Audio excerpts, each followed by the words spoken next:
chance to hear it, so let her tell it. People on the streets say Sabrina speaks. Tune into the show, she will let you know.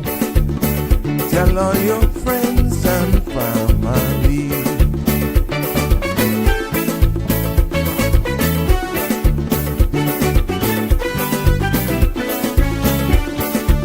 Real talk is no joke. You get the news straight up from grassroots and concerns. You can hear with some people gone. So tell all your friends to tune in to Good evening, Cayman. I'm Sabrina Turner, and welcome to Sabrina Speaks, your daily dose of clarity, truth, and community insights. Every weekday from 5 to 6:30 p.m., we're tackling the issues that affect you, from national headlines to grassroots concerns. Whether you're in traffic or winding down your day, this is your chance to hear it straight and speak your truth. So buckle up, Cayman. We're not holding back. This is the show. We gotta let you know. Now we got to go.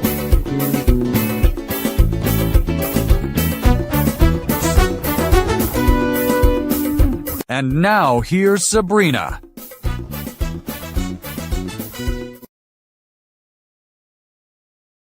Everyone, welcome one and all. I almost said happy Monday. Well, it's the first official work day for the week. And yes, after a long weekend, I almost stumbled straight into that one. Good afternoon to my friends and family near and far. How are you? Welcome, one and all to another episode of Sabrina Speaks right here on CMR TV.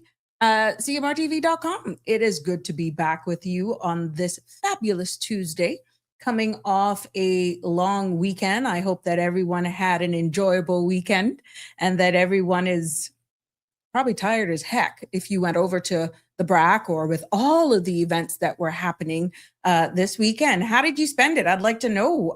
How was your weekend? Mine was I'll share a little bit with you. Mine was a little bit mixed. I'm not going to lie to you. I did do a little bit of cleaning, and then I did, I must say I spent some time with my two sons, and I just enjoyed the long weekend. I even threw my hand in the kitchen as well. Yeah, I do that too every now and again. And I saw this thing trending. I'm just getting these links up here. I saw this link that was trending about, it is a chicken pasta with the Olive Garden dressing. It's a crock pot, one pot dish. And I must say, I tried it and it came out well. But you know us Caribbean people, what I did, my boneless, skinless chicken breast, I actually marinated that the night before and had it all put up and doing what I had to do with it, so that when it was time to put her in the crock pot for 3 to 4 hours, I think it said, then it was all nicely marinated and all of that good stuff. My concern, though, was that it would have been a little bit too salty, because anyone knows Olive Garden's dressing. It is a little salty. So that was my concern. So I must say, I used the entire 16 ounces to my 4 boneless chicken breasts, skinless chicken breasts. And I was very, very impressed at how it came out. I even went as far as getting real Parmesan, grated cheese. I didn't skimp on that, like how Sandra don't skimp on her mac and cheese. I didn't skimp on this one.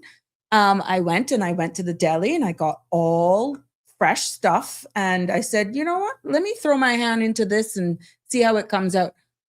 I tell you one thing, I was very, very impressed at the outcome. And I did garlic bread with that as well. I just wanted to try something new. And that's what I did. And I must say, it was a hit. So if you're seeing it really all over social media, and especially if you're on YouTube and you're like me, you forward all of these menus, recipes and stuff to yourself, you can try that one.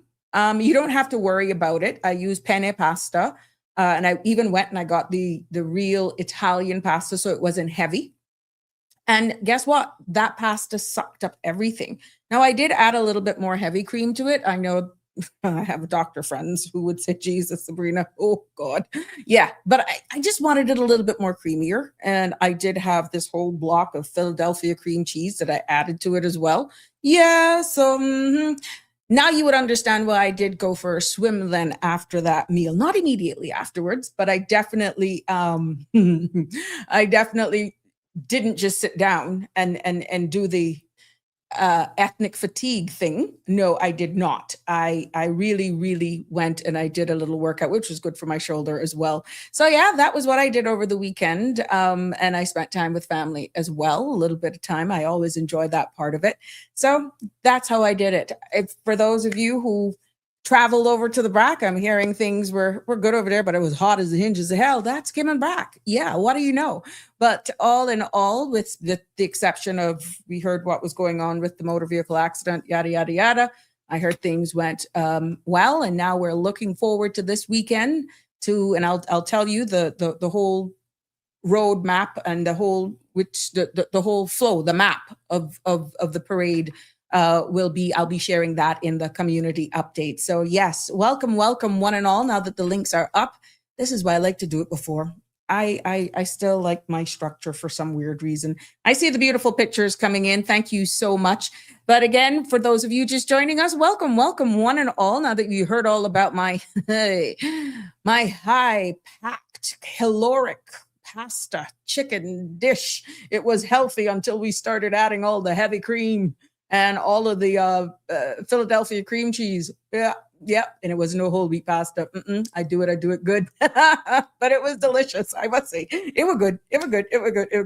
But welcome one and all to another episode of Sabrina Speaks, where we're voices of the islands, conversations for the world, and the podcast where voices rise, stories unfold, and inspiration takes center stage. For those of you just joining me, and I see our new followers, oh, that warms my heart. Thank you so much for following, liking, and subscribing. We appreciate you, but I am Sabrina. It's good to have you back with me this evening after coming off a long Discovery Day weekend and a time I'm hoping when Cayman paused to honor definitely our history, our resilience as we continue to do that during this entire month. I even got some of my North Carolina love. Anyone knows that? That's Marshall. He showed off his love over there in North Carolina. I'll be sending you that image as well into my other section. But it really showed this weekend our resilience and the journey that shaped these islands. So tonight, this episode asks an important question. Where are we heading next, really, is the real question. Cayman's growth story is what I have this one titled this evening, Facts, Not Fear. And I want to reflect on our past a little bit and examine the rapid changes that we're seeing pretty much by the second, and open the mic for honest community conversation as well, from let's talking about the whole population growth to our cultural preservation. And again, this episode brings Caymanians and residents together to talk about the future that we're building one choice at a time. And please remember that the content you're about to hear, including any discussions or opinions from myself, guests, and our participants, is intended solely for general, informational, and entertainment purposes. It's not a substitute for professional legal, medical, or financial advice. I encourage you to consult with a qualified professional for specific concerns. Bridge Media Limited and all its affiliates disclaims all liability for any decisions, actions taken in reliance on the information presented. You can join me live on the conversation. I only ask that you remain respectful by calling 345-936-8255, or you can also send me WhatsApp on that as well. I will share your messages and your concerns, and all I ask for you to do is to try as much to keep it on topic, so that for those who come on for the specific discussion, we don't lose our momentum. But we enjoy having you join us, and I love having you as well. Before we go into the substantive topic this evening, and of course we were inviting you, please continue to like, share, and follow so you don't miss an episode right here on Sabrina Speaks. Let's take a look at the weather forecast, making today's Sabrina Speaks compliments of our friends there at the Cayman Islands National Weather Service. The synopsis for tonight is calling for residual moisture that's lingering across the Northwest Caribbean will remain the main chance of showers at times tonight. A weakening ridge of high pressure will continue to maintain gentle winds before gradually subsiding through this evening. Now, radar imagery shows scattered showers and isolated thunderstorms in and around the Cayman area, moving towards the west. Now, the forecast for tonight is calling for mostly clear skies with a 30% chance of showers in the early morning and possible thunder, particularly across the sister islands. Temperatures will fall to the mid 80s. Winds will be easterly 5 to 10 knots. Seas will be moderate with wave heights of 3 to 5 feet. The forecast for tomorrow is calling for partly cloudy skies with cloudy spells and a 30% chance of showers and possible thunder. Temperatures will rise to the low 90s with a heat index of near 104 degrees Fahrenheit. Now, winds will be east to southeast, 5 to 10 knots, becoming light to variable later, and seas will be slight to moderate with wave heights of 2 to 4 feet. There will be a low tide this evening at 5:41. A high tide tomorrow morning at 12:41 and another low at 7:18 a.m. Sun will set this evening at 6:53 and sun will rise tomorrow morning at 5:49. The outlook is calling for light winds that are expected from later Wednesday as the ridge of high pressure continues to weaken over our area. There you have it. That's our weather forecast for this evening and into tomorrow. So you can plan those activities. And oh my gosh, it's going to be hot.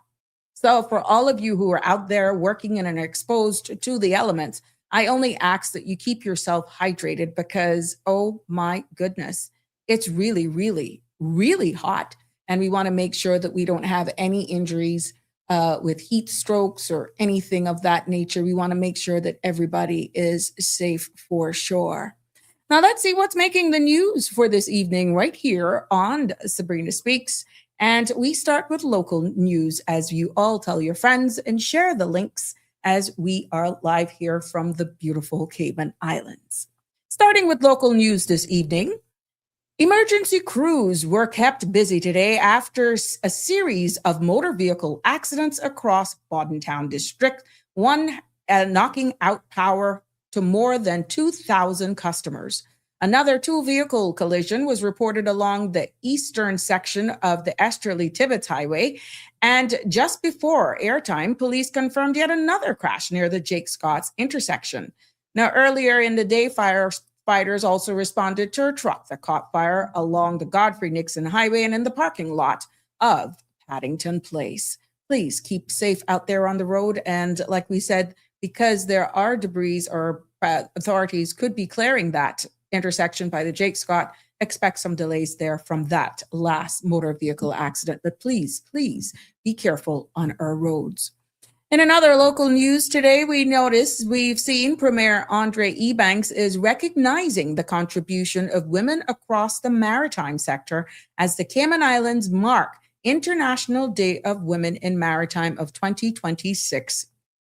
He says that this year's theme, From Policy to Practice, underscores the need for real action that expands opportunities and strengthens gender equality. The Premier thanked organizations including Macy, WISTA, Cayman Coast Guard, and the Seafarers Association for advancing inclusion and professional development. He also announced past and present women seafarers whose leadership continues to shape our industry. In another local news, we put the spotlight this evening on the Cayman Aquatics. Yes, because they are naming the 2026 Commonwealth Games team. They had made that announcement earlier on today and have selected to represent the Cayman Islands at the 2026 Commonwealth Games in Glasgow. Now, the team includes James Allison, Elijah Bain, Harper Bowerman, Sierra Broadbelt, Jillian Crooks, Danny Keish, Leila and Luke Hiogo, Connor McDonald, Kiara Rabes, Will Sellers, and Raleigh Watson. Official says that the athletes will now begin final preparations ahead of the summer's competition, proudly carrying the Cayman flag on the international stage. We want to wish you all the best and congratulations for all of you making the team. From the educational front and local news, we continue with the Ministry of Education and Training has launched a new education ambassador program in partnership with the Miss Cayman Islands organization. Reigning Miss Universe Cayman, Tahiti Seymour, will lead motivational sessions in secondary schools and introduce etiquette workshop for Key Stage 2 girls beginning in the 2026-2027 academic year. Now, the initiative runs through 2027 with each title holder serving during their reign. Official says the program aims to build confidence, communication, and leadership skills while inspiring young Caymanians across the public school system. We turn our attention to regional news making headlines this evening, and we start with Cuba. Cuban President Miguel Diaz-Canel is warning that any U.S. military assault on Cuba will cause a bloodbath with incredible consequences amid raising tensions between Havana and Washington. Now, his comments come as diplomatic relationships continue to deteriorate, with Cuban officials accusing the United States of escalating pressure on the region. This statement marks one of the strongest warnings from the Cuban government in recent months. And we will confirm and follow this story as it continues to develop, given its proximity to us right home and the long-standing ties that we have. Also, we turn our attention over to Jamaica because Jamaica's health minister, Dr. Christopher Tufton, says discussions in Geneva are focused on strengthening key areas of the country's healthcare system, including expanding access to mammograms and boosting training for medical professionals. Following a meeting with the International Atomic Energy Agency, he says he's hopeful Jamaica will benefit from additional resources and gradually expand cancer treatment infrastructure, improving care for patients across the island. We also take our attention over to the Virgin Islands. A public meeting on constitutional reform in the Virgin Islands saw strong debate over proposed rules for people classified as ancestral Virgin Islanders. The category would apply to those who can prove lineage and to ancestral born in the territory on or before 1860, giving them access to fast-track process for belonger status. Now, one resident argued the rights should be automatic, calling the restrictions unfair. Now, Deputy Premier Julian Fraser warned that the unrestricted eligibility could overwhelm the territory, while Premier Wheatley said the proposal aims to address long-standing concerns about identity and belonging. Also, we turn our attention over to St. Lucia. St. Lucia is rethinking its migration framework as falling birth rates and a growing brain drain reshape the country's demographic outlook. Officials says nurses and teachers are leaving in large numbers, while fertility rates have dropped below 1.4%, far under the level needed to sustain population growth. A new gender sensitivity migration policy developed with the International Organization for Migration aims to balance risk and opportunities by strengthening labor mobility, protection systems, diaspora engagement, and climate-related migration planning. Now, the draft is expected to go before Cabinet very soon, and of course, we will keep you up to date as that story unfolds. Do you all see the similarities of what's happening even with the brothers and sisters and other BOTC jurisdiction? We're all one at the end of the day. Further afield, we put our spotlight this evening as we wind down the news segment and give you an update on the Ebola outbreak in Uganda. Health officials say a deadly Ebola outbreak continues to spread across the Democratic Republic of Congo and Uganda, with more than 600 confirmed and 6 suspected cases reported.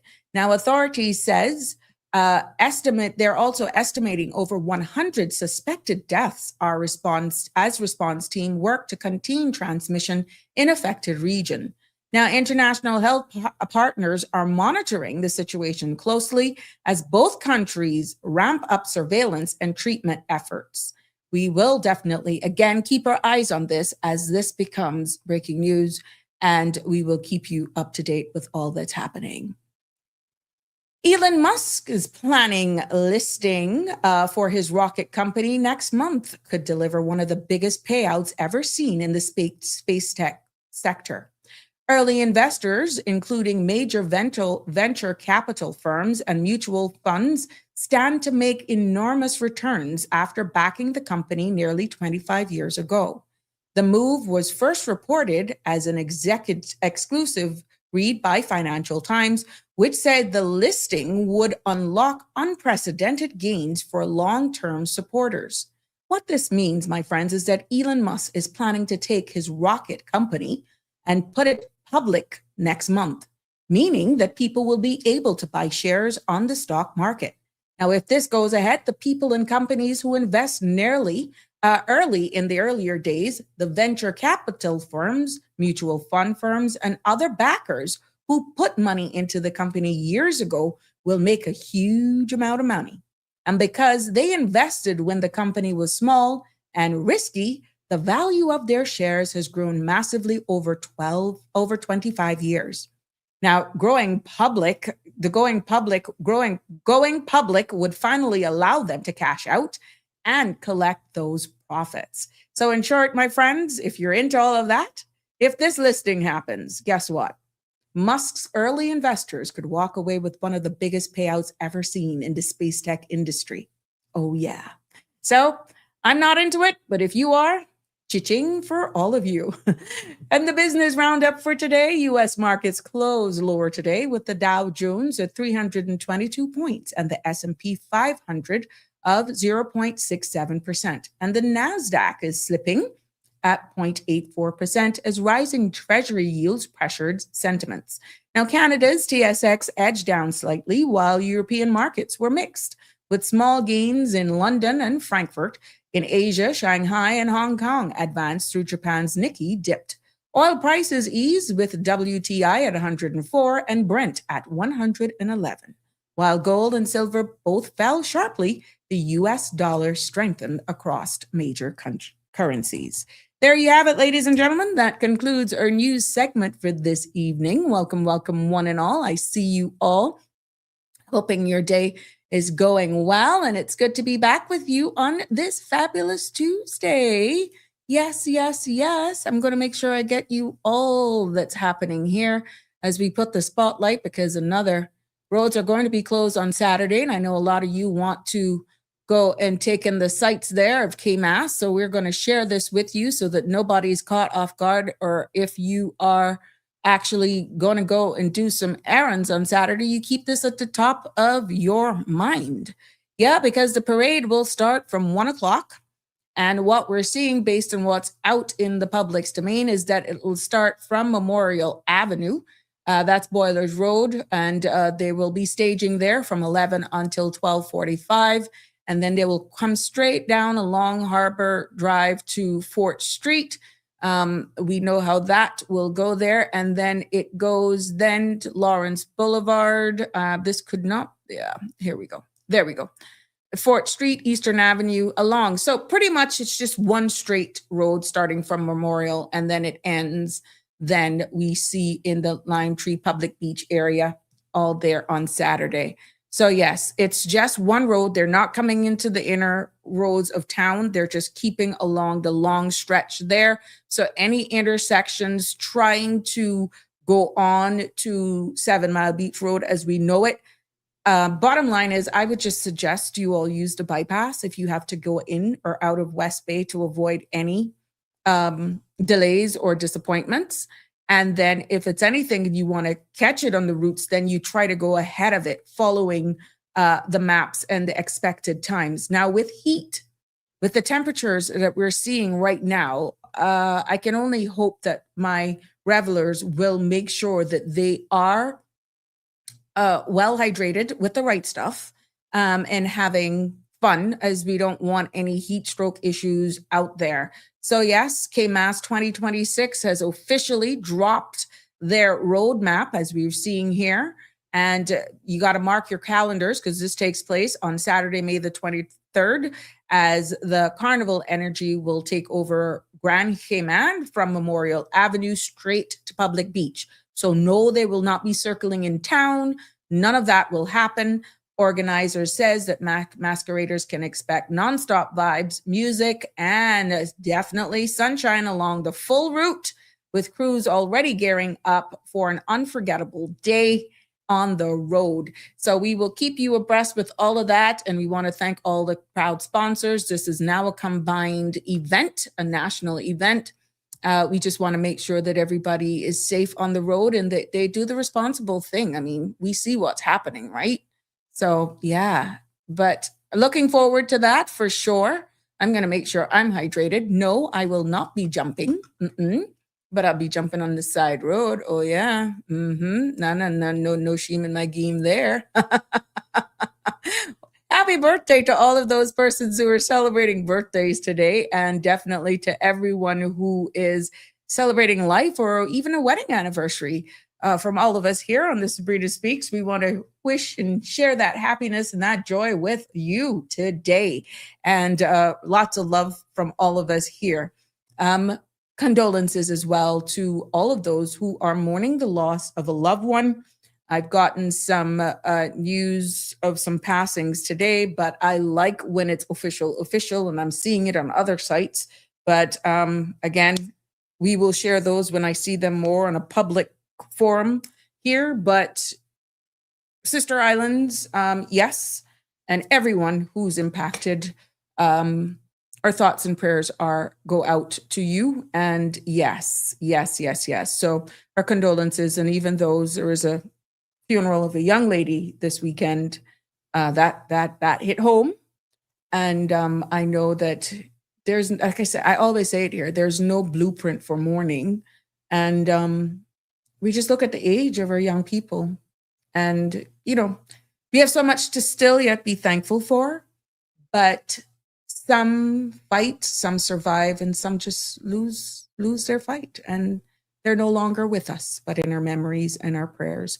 My prayers are only going up to the families of those as you navigate this time, knowing that there's going to be a missing sibling or space at the table. And that goes up for anyone who is, like I said, mourning the loss of a loved one. So, yeah. North Carolina love, good evening. Let's start a roll call for all of our diehards and even those who don't comment. We see you, we love you. I get the feedback off air, so thank you so much. And look, he was celebrating. Look at there. Look at what North Carolina love. Yes, he showed and he contributed to his Cayman Heritage Month in North Carolina. Watch him. Oh, heart, that what you talking about, you tomato one. Poor brute. Oh, and you fooling yourself, my friend. But you look good still. You're in denial though. You're not 21. I see that age knocking, my friend. Oh my God, Marshall, I love you to death. You know not to change that. But thank you for sharing. Yes.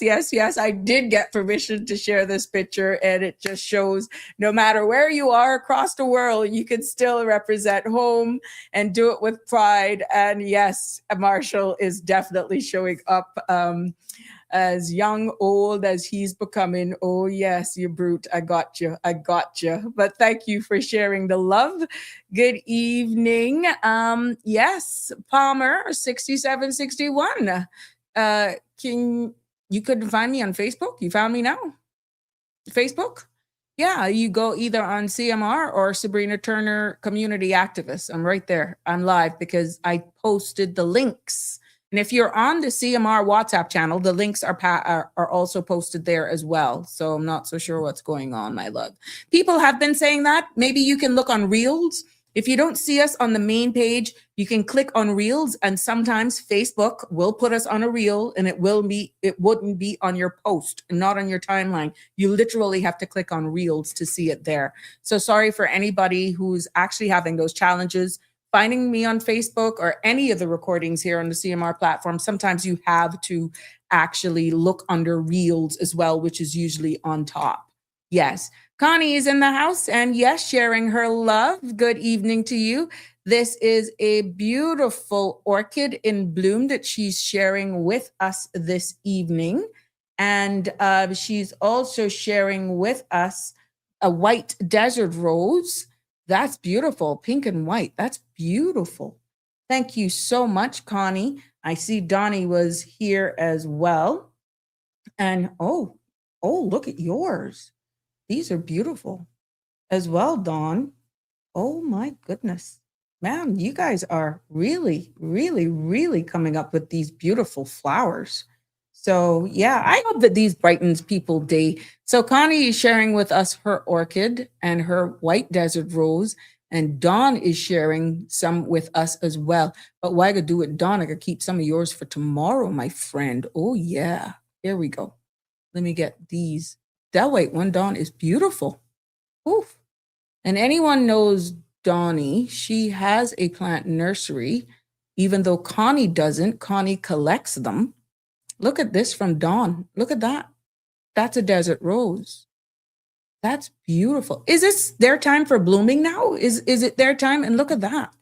Oh my goodness. Thank you guys for sharing. You guys are budding content creators. There's more too that Dawn has shared with us, including a orchid. I will share those with you tomorrow, so that we'll just spread it out a little bit here. But yeah, thank you, Dawn. But this one, oh my goodness, that should look good at night, because you know the secret to a garden is that all white flowers, in the darkest of night, you can see white flowers. And I was just walking through somewhere it was I was. And I heard that, and it didn't even dawn on it. So yeah, it didn't. Again, I'm no green thumb, but yeah, white flowers. You see them so beautiful at night, and especially with a full moon. So thank you, ladies, for sharing with us the love, and you're being so loyal here and sharing that with us. We appreciate it, and I'm hoping that all of you appreciate it as well. Yeah. Real Michelle is in the house. Hello, my CMR fam, and I hope everyone is well. Lots of hugs to you. Dominique, good evening. It's been a minute. How you been doing? Keeping well? Thank you for your continued support.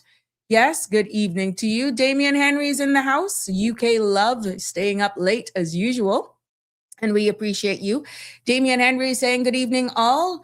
Never let the things you want make you forget the things you have. Life does not have to be perfect to be wonderful. How nice. Thank you for sharing that. Really sobering, and definitely look into that. That's profound. Thank you for sharing with us, Damian Henry. Love all of the positive feedback and those quotes that you share with us pretty much every day. Despite the time difference, you stay up with us, and I want to let you know we appreciate you. Aliano is in the house. Good evening to you as well, my dear. And Miss Dorothy from the U.S., Fort Lauderdale, is it? Or wherever in Florida, somewhere. Yeah. It's good to have you as well, sharing the love. Oh, God, no jumping for me. You're mending. Look at who's here. Good evening, Alfred Real. It's good to have you with us as well. And also another UK fan, Miss Lucille. Good evening, Sabrina. Blessings on you all. Stay safe. Lots of love as always. And we appreciate that, Miss Lucille. Thank you so much.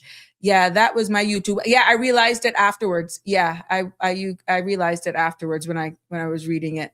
Appreciate it, my dear. Oh my God, beautiful flowers. See, Miss Dorothy is loving the flowers. Yes. And Dawn, Connie is thanking Dawn for those beauties. So you know where you can go. Florida. Thanks. I know I wasn't too far off. Thank you for confirming that. Connie, you know where you can go to get beautiful orchids and desert rose? Check Donnie. Dawn. Yes, I agree with you, Real Michelle. Well said, Damien. I must say, Damien comes up with these things. He is good. He is loyal, and he's always really hit the nail on the head. And this is why I make sure that I share them with you, and it's not hidden at all, because sometimes you never can tell.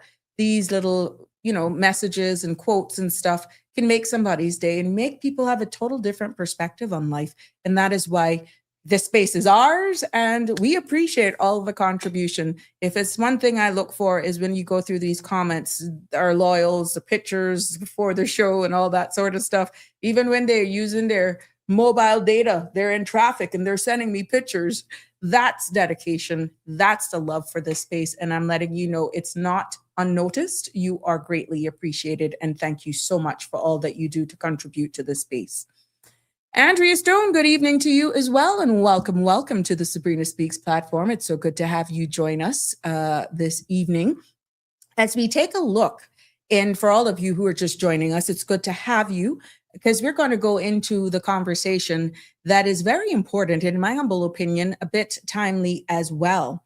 And I feel that, deeply personal a little bit when you look at us coming out of Discovery Day weekend here. And this episode I've called Cayman's Growth Story. Facts, not fear.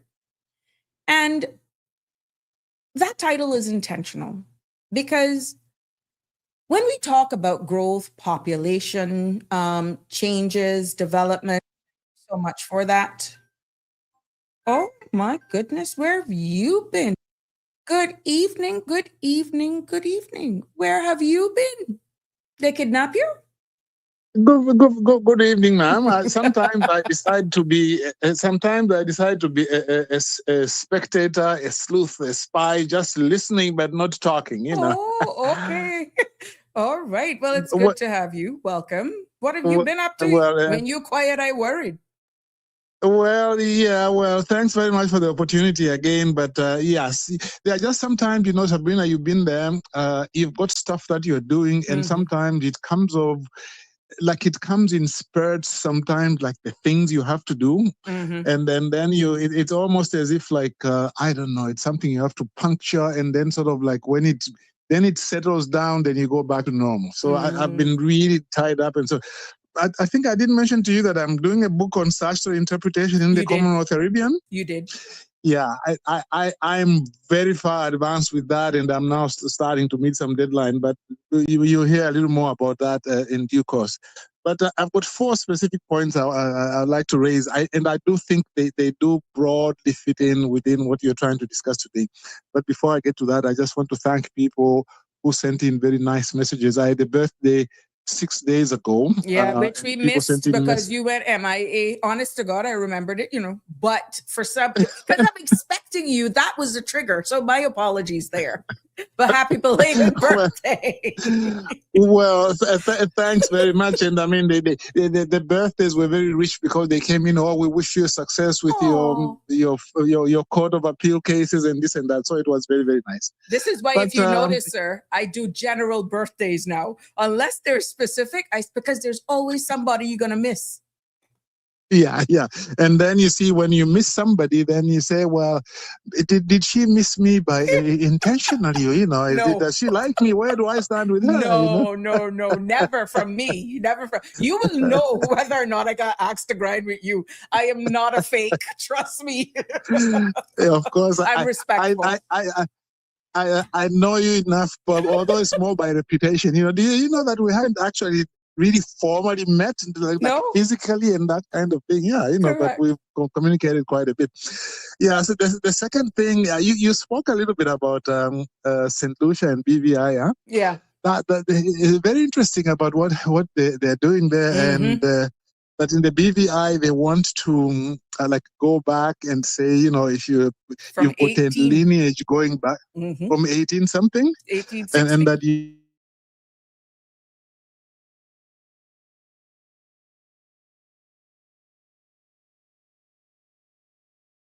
They really respect their. Again, I don't want to say it wrongly. They have for a long time respected their slavery history. Now in Cayman, I think it's gone up and down. Now you do have Emancipation Day, but at some point it was not being celebrated. But in the BVI, they've been very consistent about this.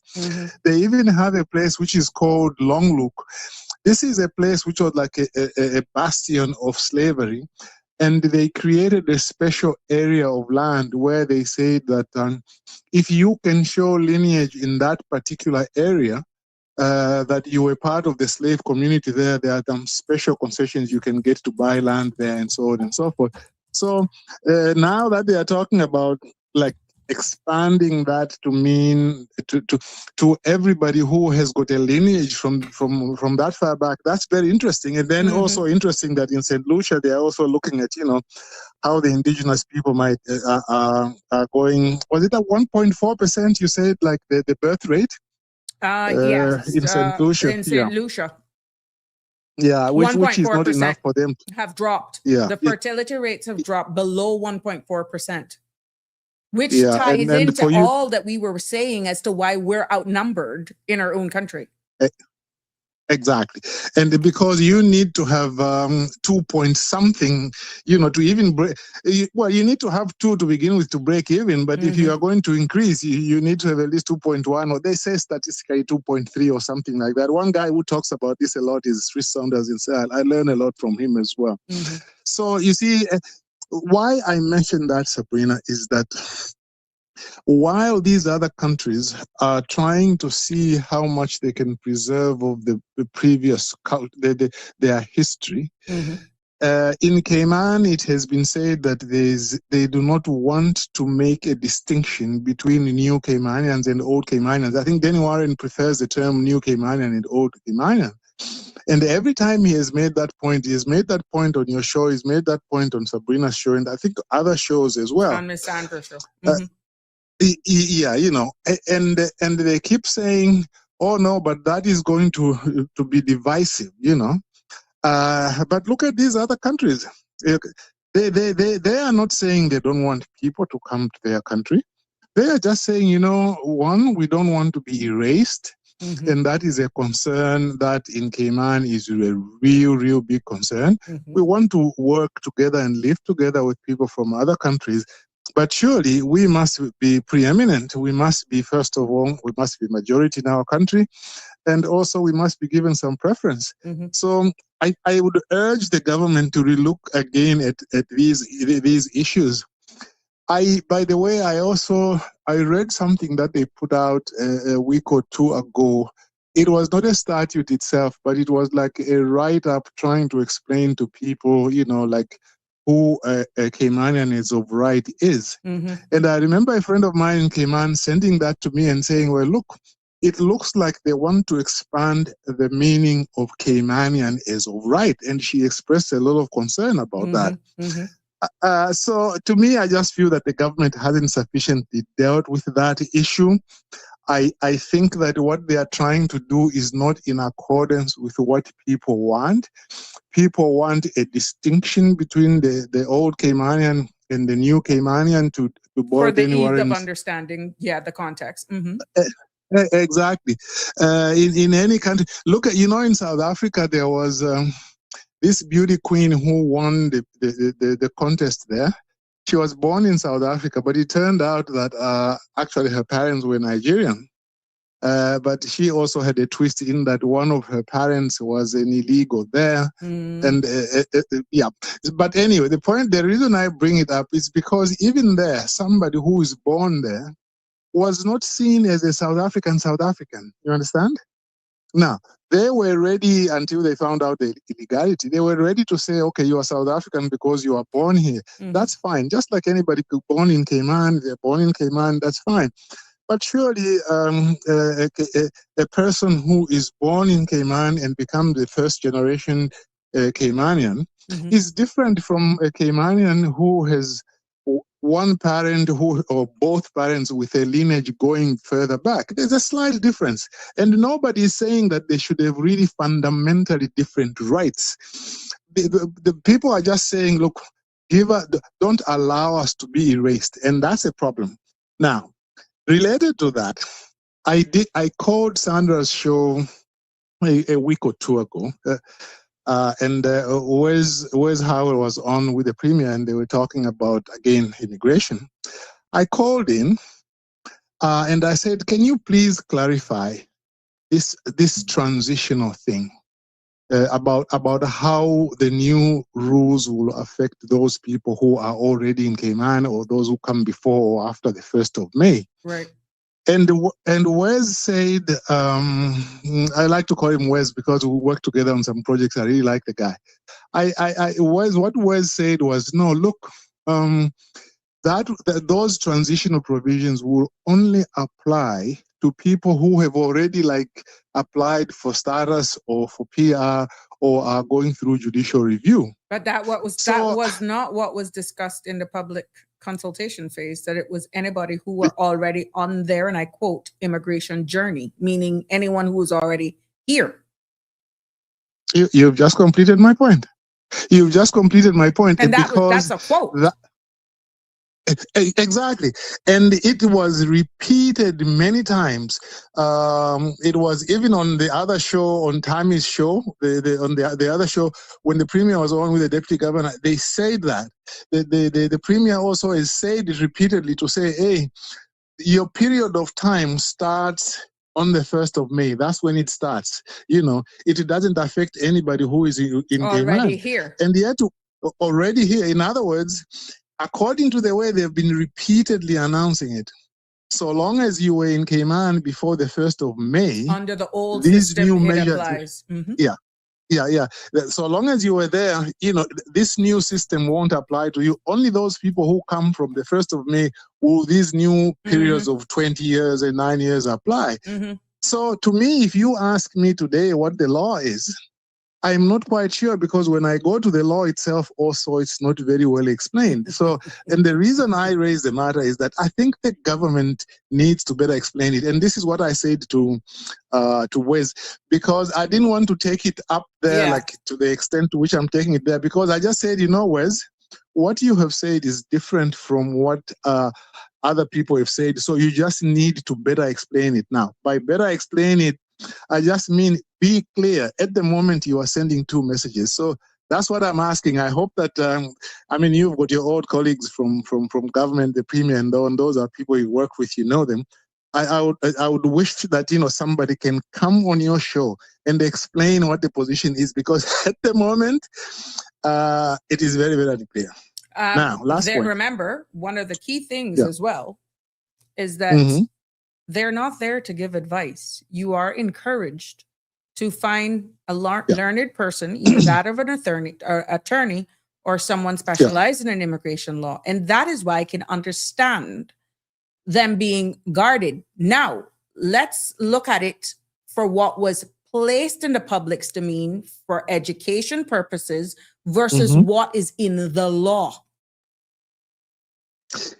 Exactly. You see, you're right that, yes, the attorneys should tell us what it means. But before we even get to that, the government should tell us what they intended to do. And tell us, they should say, well, our policy was that it shouldn't cover, or it should cover those people who came before before the 1st of May. They should say, this is what we intended. And then we can then go to the next step to say, has the legislation is drafted given effect to what you want? So first of all, they have to say what their policy is, clarify it. And once they have clarified it, then they should be able to say, and that policy has been implemented in section this and section that and so forth. At the moment, they are sending 2 messages. Yes. I think the public is confused. A lot of them now believe that this doesn't apply to people who are already on their journey, their immigration journey. I remember Danny Warren asked the question, I think, on one of the earliest meetings they had, because the journey, you're right, they kept saying the journey, but what is the journey? If I'm already in Cayman, have already begun the journey. Have I already begun the journey? Or have I begun the journey only after I apply? That was not explained.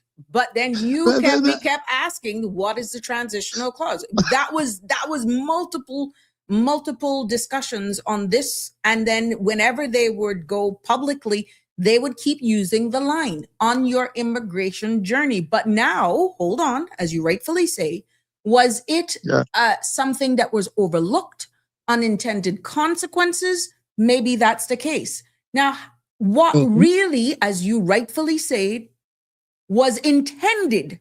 Did they intend for it to only impact anybody arriving here and getting any work permits approved or whatever application submitted on or after May 1st? Or Yeah. Was it intended to impact only applications that were received on or after May 1st? Exactly. And once they explain that, then they need to tell us what the projections are. They need to say, okay, fine, because this doesn't apply to people who were already in Cayman. This is the way it will impact the status grants in prospect. You know, we expect that we'll be granting 1,000 or 2,000 per year and this and that and so on. So a lot of the questions that people want to find out are informed by what the legislation is intended to achieve. Okay, but you know and what's they going to could be actually used? You know what's going to be used? Ignorance to the law Go is ahead. no excuse. Go and read the regulations, because we have heard this from multiple persons from ministerial level and also the elected arm. Educate yourself. We're putting the PR out. It's for you to educate yourself, which is not fair to the people, because exactly as you pointed out, there has been mixed signals. And you know where it hit home? Because even persons on work permit renewals who are already on their immigration journey, the new rules now apply to them who's already on their journey.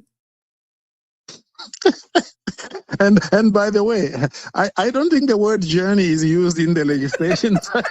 So, and this is by no means making fun of them, because really and truly, if we don't do that to try and calm it, then we cry. Unintended consequences, and no one is saying that it was not needed. But what is a disservice and a disadvantage until we get multiple lawsuits from what was being said versus what is now put in law? Who can you trust? Who can you believe? Yeah. Who can you trust? Because I remember actually in the early part of when the discussion, I was having a chat with OC with my big mouth, and then I put the question to him, and then he said, well, actually he had spoken to people in government, and they were telling him that everybody is going to be grandfathered in so long as you are in the Cayman Islands. There and I we remember go. him So saying, it aligns with the I journey. remember him saying, yeah, and like you, who has some specialized knowledge on immigration, so does also OC. And OC, he said, well, if that's the case, he said, I think we are in trouble. I think that all that the government needs to do for now is explain what the legal effect of the legislation is. If they intended initially to do one thing, but they have now changed their mind, then they should make it clear that initially when we started off, we were going to grandfather in everybody, but now we have decided that we're not going to grandfather in everybody, and clarify it. To me, at the moment, they are looking very bad. Put it this way, I don't want to accuse them of bad by no faith, means. but they are starting. Yeah, they are starting to look like they don't want to come out clearly and explain everything. You don't want these things to come out only, as you say, once you go in to a court, lawsuit, and then it becomes a problem. And of course, then the people lose, because it can be challenged, and it could be something that could be avoided if you nip it in the bud from early. Me, I would respect if we got it wrong, or if there was a slip in what we intended, versus, because we brought that up on many occasions as well in our discussion, saying what you say and what comes out in legal drafting sometimes mean two different things, and you catch it because you read line by line, not in circles. Exactly. I mean, when I used to write legislation, one of the things that it was always very challenging is, first of all, you have a discussion with the client ministry. What do you want to achieve? Okay, this is what we want to achieve. And then you ask questions back and forth. And then finally you say, okay, I now have enough information to be able to write something which you can look at. Then once I write it, then you have to carefully look at it and say, okay, have you captured what we want? Yeah. And that also is a process. Sometimes you've got to iron out some creases and so on and so forth. But in this case, I just feel that whatever they did in that process, ultimately they are not explaining, they are not telling us this is what we wanted to do and this is how it is reflected there. They keep using language which is not in the legislation, like the journey and this and that and so on. Now let's spin it. Anyway, for all of those who were crying and is happy for the immigration reform, despite it could be challenged under human rights. because there are a number of angles you can come after that if it is actually as written in law, contrary to what was being marketed. When it became law, it became something totally different. Some may be happy that that's the case, because remember now, they're working on the point system for permanent residents as we speak. Oh yes, yes. By the way, they are working on that to see if they can change that as well. Now, for me, it's interesting that you should raise that. For me, the point system, Sabrina, I don't think that it has any fundamental solutions to it. I think it will help with a few little things here and there. Where the fundamental solutions lie, it lies in precisely what we've been talking about.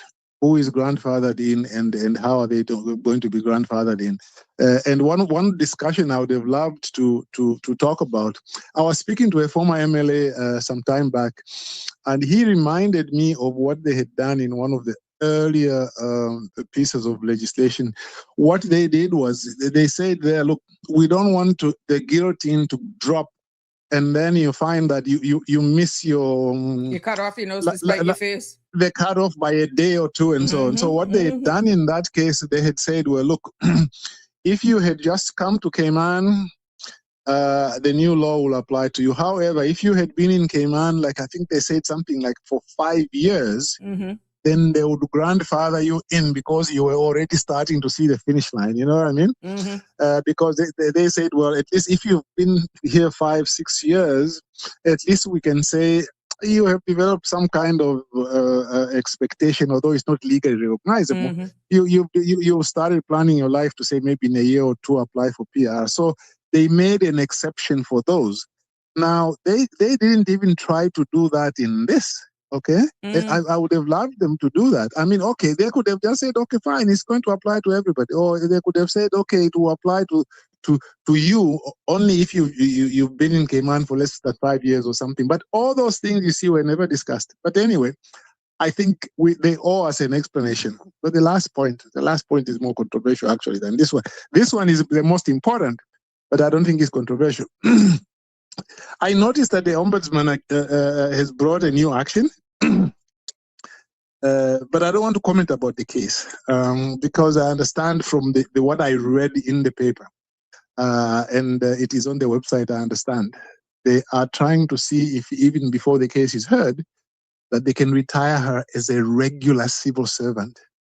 Because a regular civil servant, I think now retires, generally speaking, at 65, and I believe she'll be 65 sometime this year. So even as the case is going on, they are trying to say, okay, although you are normally entitled to a 7-year term, since you are also a civil servant, we can retire you under that, under the general rule as a civil servant. Now, for me, I think that is unfair. But what I really want to make is not comment so much about the case.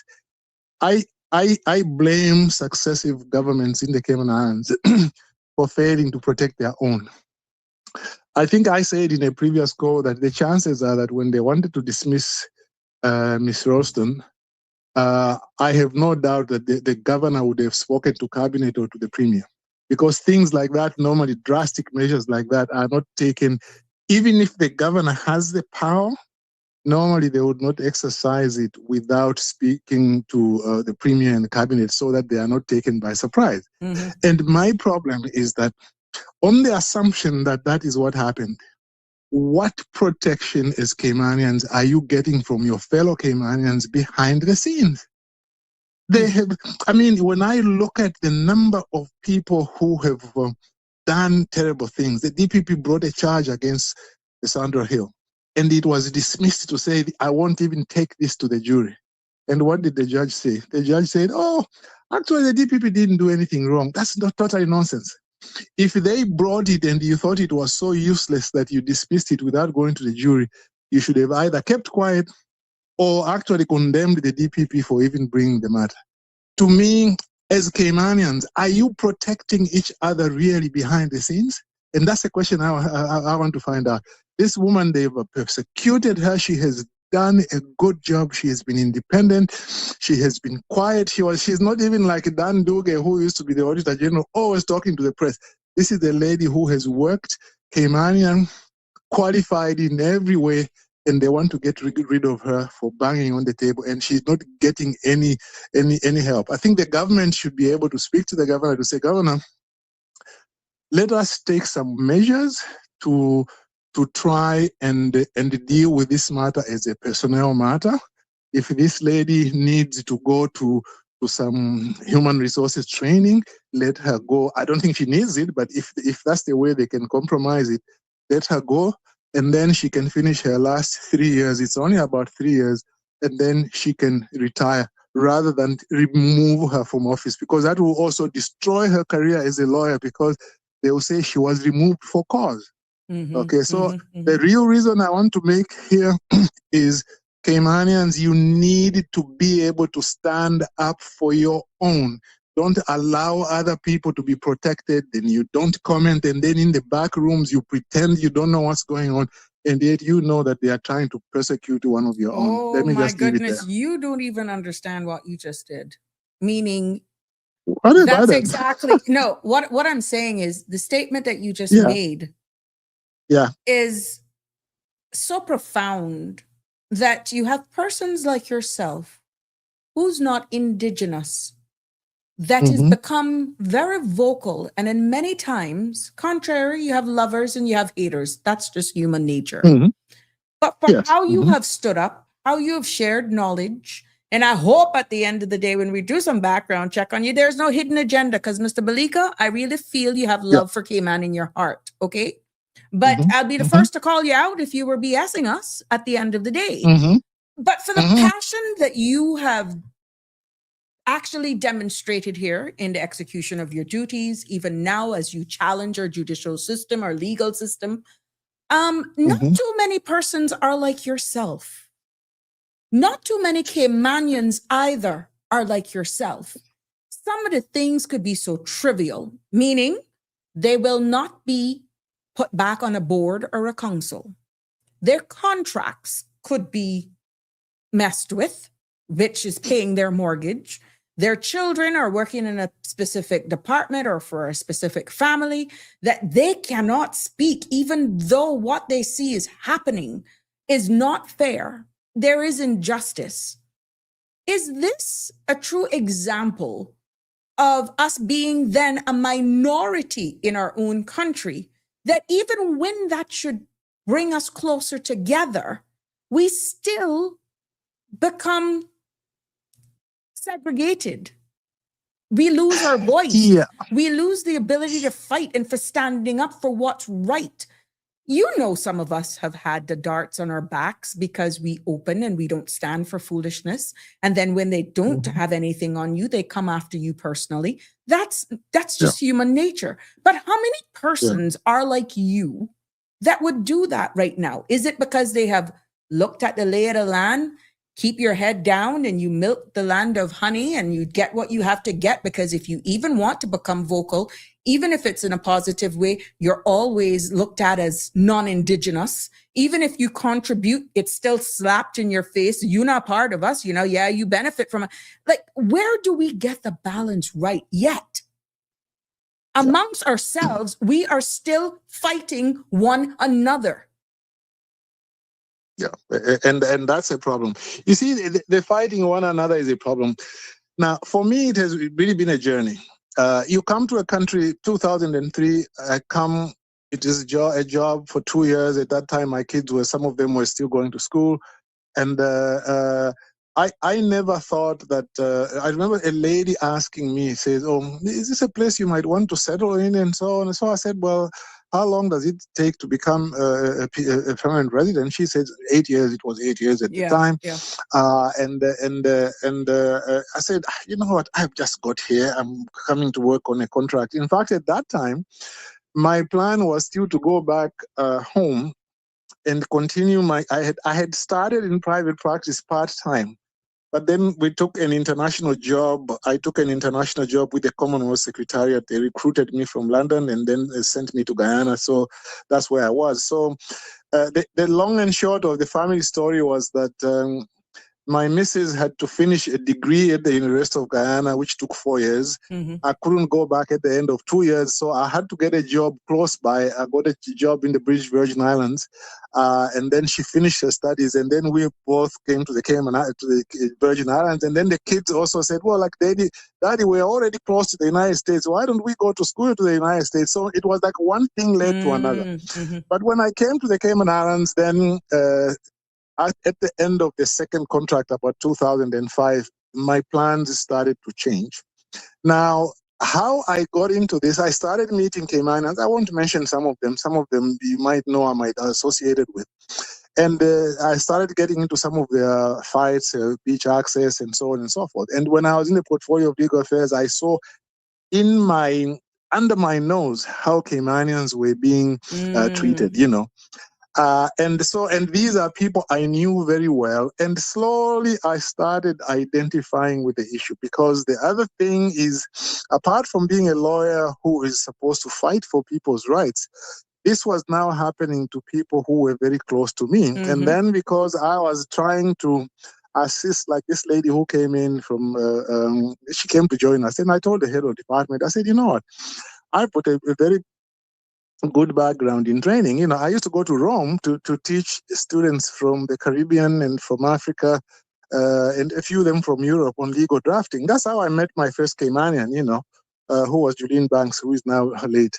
Mm-hmm. And so I started getting into that, and I found that among Caymanians, there are people in Cayman who understand Cayman, Mm-hmm. understand the position of Cayman in the global system, Mm-hmm.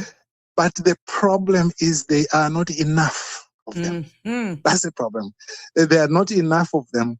And so it's like when we would get together and fight this and that cause, and then we just don't get enough people who can join in. And then you've got people, of course, who work for government. Some of them are quite brave, but they've got But they mortgages can't to speak pay. because that's their bread and their butter. I mean, not a lot of them are risk takers, like I alluded to earlier on. And Yeah. some of them as simple. Is it that important to be in favor of a sitting administration to be placed on a board or a council, so you're going to shut up and see crap that's going on? In the minute that because there is some talks, you know, politically, politicians are not supposed to interfere with boards, and it is alleged that is still rampant in certain boards. So, oh yes, I mean, anyone I know who stands up and says, "Look, I'm not going to be a part of this," one thing was said, that we are not going to interfere, political interference. I'm not going to sit here as an appointee. I don't care which government it is that put me here. I'm not going to have them interfering with me being the gatekeeper of the legislation if we say we're going to be protecting our Caymanians. And then there's obvious interference. So it's some people will just play a blind eye just because they like the stipend that they get, just because it brings them this type of power of saying, I'm on a board. But yet you're the same ones that are saying, leave here, get from here. We're protecting our Caymanians. But you sit there just to remain on the board and see BS happening, and you shut up because you want to remain reappointed. It's making no sense. It doesn't make sense. And I'll tell you one of the things which eventually for me, it just made me unapologetic in the way that I stood up for myself and for my Caymanian friends and some people who I've never even met sometimes, but like I would hear about their problem. Maybe they call on the radio, and I call in to say, well, you should don't do this and don't do that. I found that one of the problems in government was that there was need for training on how the legislative process works, judicial review does. I spent my own time. I have a book of 140 pages on Cayman Islands legislative process. Nobody asked me to write that. And I didn't use government time to write that. It was because I was now getting committed to trying to contribute something more than just earning a salary. And then I had the other book on judicial review, 200 pages on specifically on Cayman Islands judicial review. And then there's the other one, which is a broader issue on legislative process, the one which Mr. Arden McLean recommended to the new MPs when he went to talk to them. So I spent all this time. I've also put books about Jamaica and BVI and so on, but the ones specifically which I wrote for the Cayman Islands, two of them, and then a third one, which is a generalized one, which can be used by anybody in the Commonwealth. So here I was. This is what I was trying to do, and also to do my little courses. But do you know who prevented me from even doing those courses? It was status holders initially, not even Caymanians. Status holders. They were saying, you want to do these things for Caymanians? You will make them smart. So that's what started now getting me to going to say, look. So I said, look, I came to Cayman to be hosted by Caymanians, not to be hosted by you. You came here exactly the way I came in. What better right do you have? That really made me mad. Okay?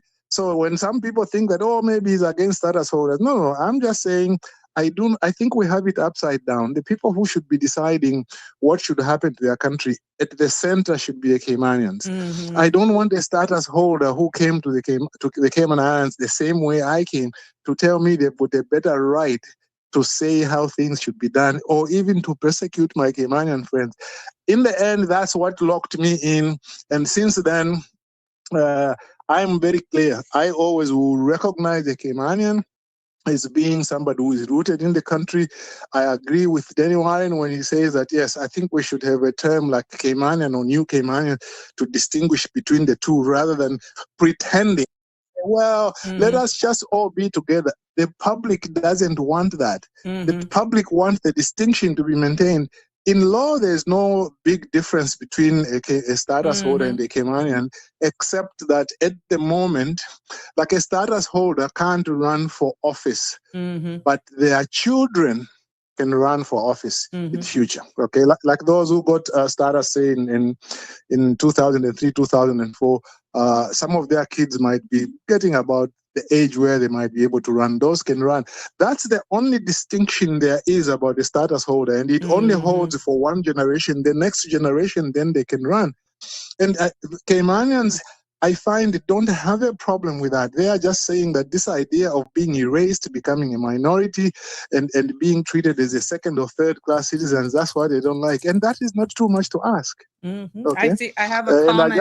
I have a comment, and there's a question as well. I'll read the comment from WhatsApp, and then I'll go into the question. No, the question says, where might we find Mr. Balika's article about judicial reviews? That's the first question. And then there's a WhatsApp comment that came in. It says, there are many Caymanians who are deeply familiar with the realities of life in Cayman, politically, professionally, and socially.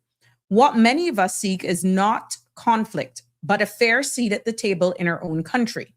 Too often, Caymanians who speak up for inclusion, opportunity, and representation feel marginalized or pushed aside, including in the workplace. What is especially concerning is the growing sense that this extends beyond adults and is beginning to affect our children and their future opportunities. We believe there must be room for respectful dialogue that values Caymanians as partners in shaping the future of these islands, not obstacles to it. Thank you, WhatsApper.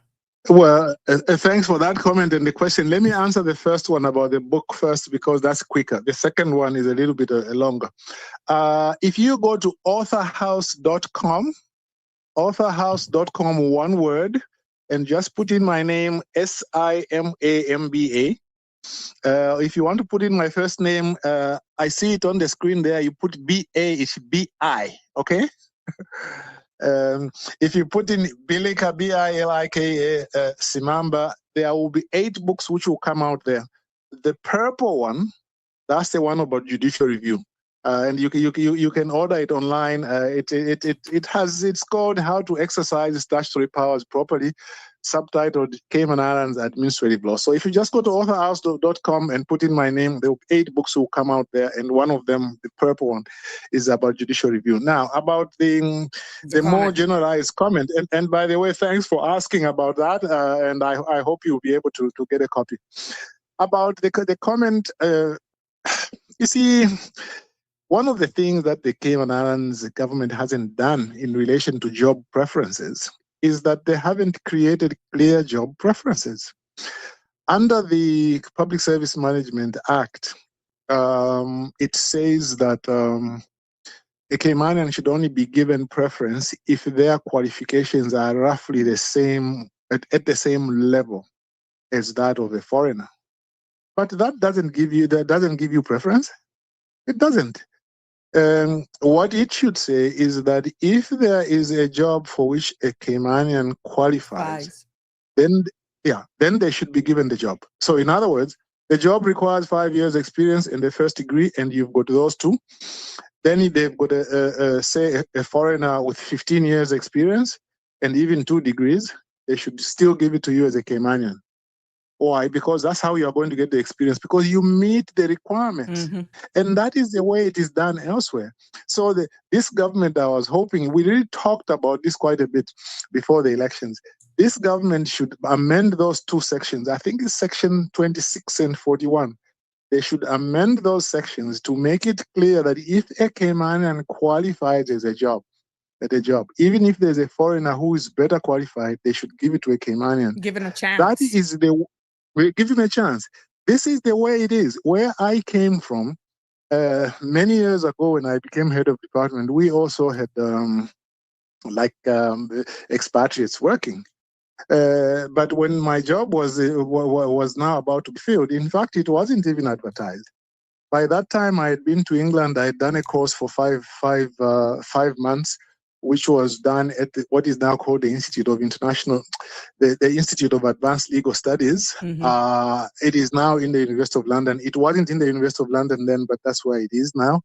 I completed that, went back home, and then came to Canada for 2.5 years to do a master's in legislation. I went back. By the time I went back, I'd been training for about full-time for about 3 years, and I'd been working in the office about 7 years, 10 in all. And they said, you are qualified to take over this job as a local citizen. And I was given that job. And that's how I got the opportunity. Mm-hmm. And that is what they need to do. Somebody gave you a chance. In the Cayman Islands. Someone gave you a chance. Somebody gave me a chance. That's not the culture we're seeing within the human resources, and then even in certain organizations, based on what is coming out of certain organization, that once you label that you are Caymanian, it's like the atmosphere, because you're outnumbered. We're outnumbered nationally. It's no different in the workplace. And it's like you're fighting tooth and nail to just hold on to your job. Even if you come in excited, got the attitude, the aptitude, it's like you are a threat because you're local, and they make it very hard for you to survive. A story was shared with me with a young Caymanian who'd gotten a job at a local resort recently opened.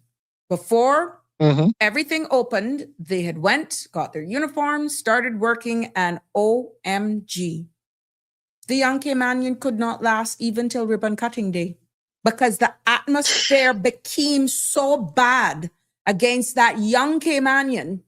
They resorted, before getting in fight and being considered an aggressor, wasn't no issues showing up to work, wasn't no issues with having the right attitude and aptitude. That was the problem. They made the environment so bad for this young Caymanian at this new location. They resigned. Now, what you think is going to happen to that Caymanian? Why didn't you last that long? It makes it look bad on them. Yeah, it does.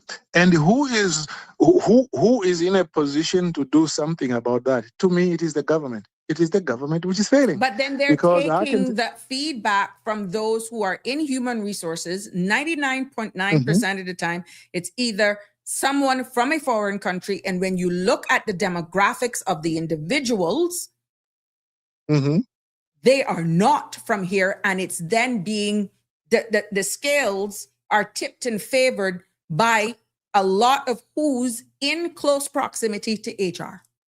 Same nationality. Yes, exactly. You see, and because in the private sector particularly, it is much more difficult to control. And you're right. You complain to the HR. That And you're person is complaining from to a certain someone who's country. fighting for their life as well, because So they are for they their love life. the Yeah. land of milk and honey. And of course, you're a Caymanian, looked at as scuffed at. They're Yeah. not looking at the potential. You could start off as being a door person. At the end of the day, there's Mhm. potential for you one day being the GM. But what is Yeah. being described from a lot of locals and residents alike, and even those who have acquired Caymanian citizenship, are now being treated like generational Caymanians once they have their status, is that they make their lives a living hell. It's like you automatically become a threat. Well, that's what happened to me. Once I got PR, and I was now offering to train this other Caymanian, and then they said you can't train the Caymanian. They refused to train the Caymanian, and then when the Caymanian now tried to to complain to a certain authority, that authority was from roughly the same nationality as the person who was prosecuting the Caymanian. And then when that person complained to an even higher authority who is Caymanian, the Caymanian said, "Well, you have to accept the management decisions of your superiors." I wish they had said that about the ombudsman when she refused somebody to work remotely. I wish the governor had said, "Accept the decision of the ombudsman," but she didn't say that. She said, "Well, this is bad management because you should have allowed the person to to work remotely." You see, to me, the government is the one. You see, the situation in government, I find, is more unconscionable, because in government, the ministers, the councillors, they are Caymanian, and most of the chief officers are Caymanian. Why don't they stand up for Caymanians? Why don't they sit down and just say, "Well, I'm chief officer. The policy of the government is that Caymanians should be given preference, and this is my decision." But the problem is that at a political level, the chief officers have not been given that cover. There is no clear policy to say, okay, we emphasize that Caymanians must be given preference, but what does it mean? I know that the new minister is no longer new. Michael Miles speaks very strongly about how Caymanians must be given preference, but I haven't seen that in practice and in other legislation that I think should be changed. For example, there is no acceptance of the policy that a Caymanian should be given a job if they qualify, even if a foreigner is better qualified. I remember one time I was listening to the Honorable Ezra Miller. I rarely quote people unless I'm 100% sure. I was sitting in, and the Honorable Ezra Miller was speaking that time when he was in the back bench. And he said, "You know what? Why is it that jobs are still being advertised? When a job becomes open, there's a Caymanian who is a deputy. He is qualified, she is qualified, Mhm. and the references are good, the qualifications are there. Why do you still have to advertise the position?" Mhm. And then when you advertise it, then you say, "Well, but there's somebody from the UK who had 10 years more experience, so we gave it to him." I remember him being very passionate about that, and it has never been taken up. A lot of the jobs in government, as far as I'm concerned, should not even be advertised.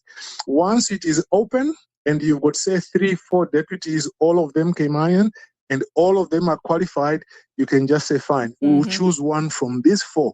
We are not going to get somebody else." The problem is when you now advertise it to people from the UK, the US, and so on, Canada, then they come in.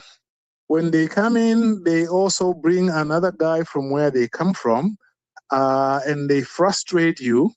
And then when you're Caymanian, people are frustrated, they go to complain. The person at the top is not sympathetic. They are sympathetic to the person they brought. I can go back again to the issue of the ombudsman. When she joined government after she left private sector, she joined work. She was, I think, the deputy at work. But then they couldn't really fit her in, and then they brought somebody from I think then they seconded her to work.